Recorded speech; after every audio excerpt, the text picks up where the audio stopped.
Hey burners, welcome back to Claiborne, welcome back to my channel, welcome to another edition of Plants and Fairies. It's Thursday.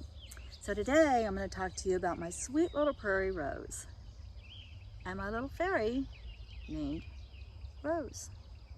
Be right back.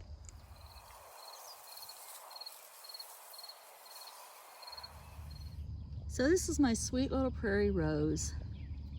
She grows in the ditch down in front of my house, and I've pulled up 2 parts of her, I believe. It's just about time for the county to come by and mow the mother plant down again. There's nothing I can do about that, but every once in a while I take little pieces and I move them to a spot up in my yard. So far I have 2 that I've transplanted that made it, and 1 that's just growing volunteer in my garden. I try to grow these on the north side of my yard. I'm in North America. And these prairie roses are known, they're notorious for getting, I think, up to a 13-foot root span, if I'm not mistaken. They're extremely drought tolerant. I think this one's called, I believe this one's Rosa Carolina, or it's the other one, Segura. I'm not sure. Anyway, it's just called a little prairie rose, and it's a wild rose. And they always have these 5 little petals and the beautiful yellow center, and everything else about it is just like a rose. You know, look at the little buds. They're so very typical of roses. Sweet little, try not to get wet. We're in between rain showers. So sweet little rose buds. Isn't that so precious? Yeah, this one is a little bit chewed on. She had a slimy soul sucker on her, a little green caterpillar. I finally found it and pulled it off and threw it in the ditch with the with the other rose plant. Go down there and chew on that one. Leave mine alone. So not too much damage done. I mean, it looks rough, but she's a native rose. She will bounce back. And like I said, she's drought tolerant. She's also, so far, putting up with all this rain fairly well. She's pretty drenched lately. So like I said, they can get like 13-foot root span on them, which is what makes them very drought tolerant. So, you know, I know a lot of people like roses. She was just free, you know what I mean? She's free, she gets mowed down all the time, and she's just got the most beautiful, bashful pink color petals. I love those color petals. That's just the prettiest pink ever. And she blooms for a long time, and she just an easy keeper, you know. I mean, like mine, she got a caterpillar on her, and I took the caterpillar off, you know. But they're pretty disease resistant. I mean, they are susceptible to the same kind of diseases as normal roses. It's just that they're a little more resistant. Anyway, so as you know, as far as my fairy gardens go, I usually have a fairy who oversees my plants in different areas. So this is Rose. Rose lives here. You've all met her briefly. So she does have one of her own lamps. I do try to keep their little operations lit up. So I'll just quickly go through and show you some of the parts of her home. So she has this beautiful fairy portal. And again, this is a Wobblo stone. You can tell by it's round on the outside and hollow in the middle.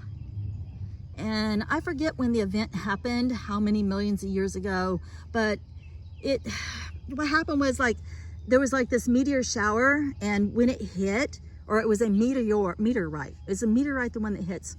Okay, anyway, when it hit, and this used to be an ocean, and it hit so deep, or it went down so deep that it actually scooped up parts of the bottom of the seafloor, and then exploded back out into space. You can look this up. You don't have to take my word for it. There is a professor that actually specializes in these stones. And they shot back into space and cooled very quickly, and then they fell back down to earth as these round stones. They don't know why they're round like that. And they, the middle, when they first break, like you'll find a whole round one, and when it breaks, it always has this hollow space in the center. I usually find them full of like this green goop.